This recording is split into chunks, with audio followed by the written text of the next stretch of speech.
Established in 1938 to represent the interest of key stakeholders such as shipping agents, ship owners, and shipping operators, among others. The Shipping Association of Trinidad and Tobago, while holding steadfast to its original objectives of providing a platform for members to discuss key issues affecting the trade and maritime industry, as well as serving as a lobby and advocate in shipping-related matters. The association is committed to strengthening the position of its members in the marketplace and promotes capacity-building initiatives for the merchant marine industry. The association also continues to evolve to ensure that it remains relevant to its diverse membership in an ever-challenging environment.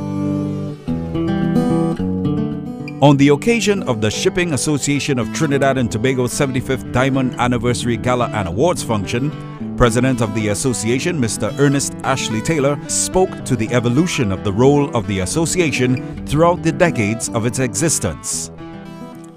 Over the years, the Shipping Association of Trinidad and Tobago has proven itself to be incredibly adaptive in being able to keep itself relevant in the face of changing needs over the decades of its existence.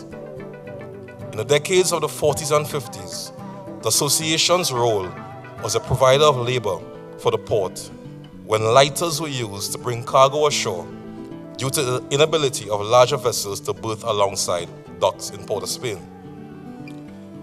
While the role of labor supply was eventually taken over by the unions, the association's role evolved to become today an advocate and protagonist for change and development of the industry.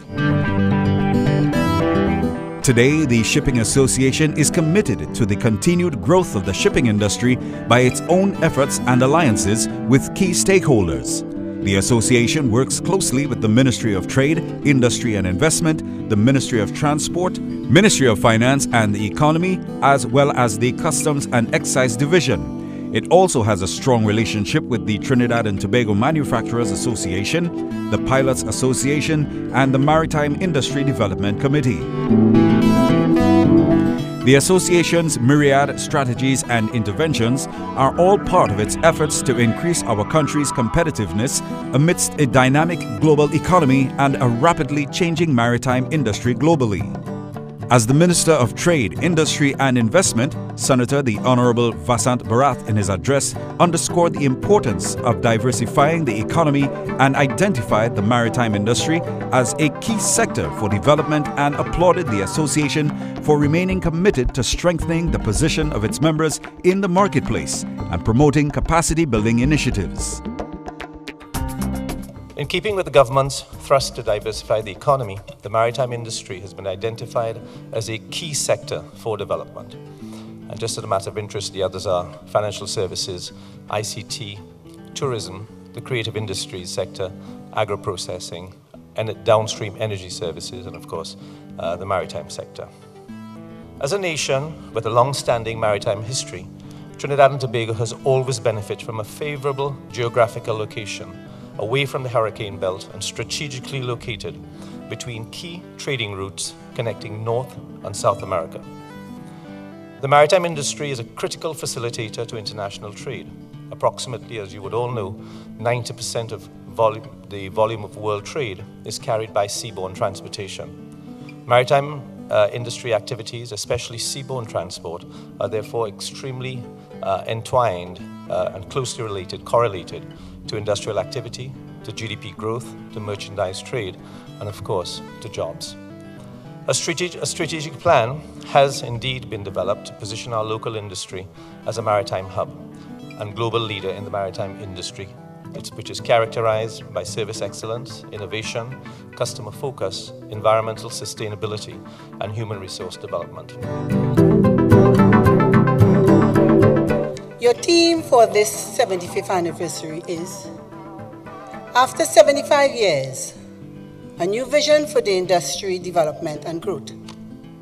This is fitting, as over the years, the Ministry of Transport has devoted its energies to promoting safe and secure shipping and preservation of the marine environment.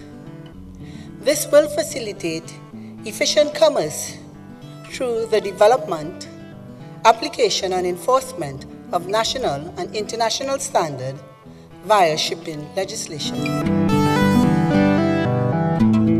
And one thing that we've discovered in all of our work is that port investment, whether it's containers or LNG or whatever, generates an economic multiplier of about 3. In some cases, it's a little bit more.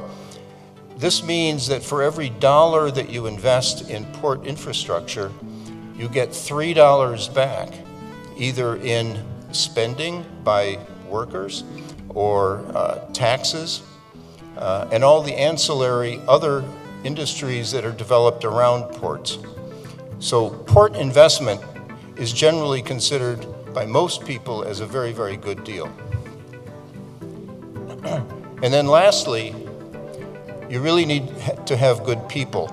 And you're fortunate here in Trinidad because you have universities that have degrees in every type of maritime expertise required to play a big role in crewing or providing services to the marine industry.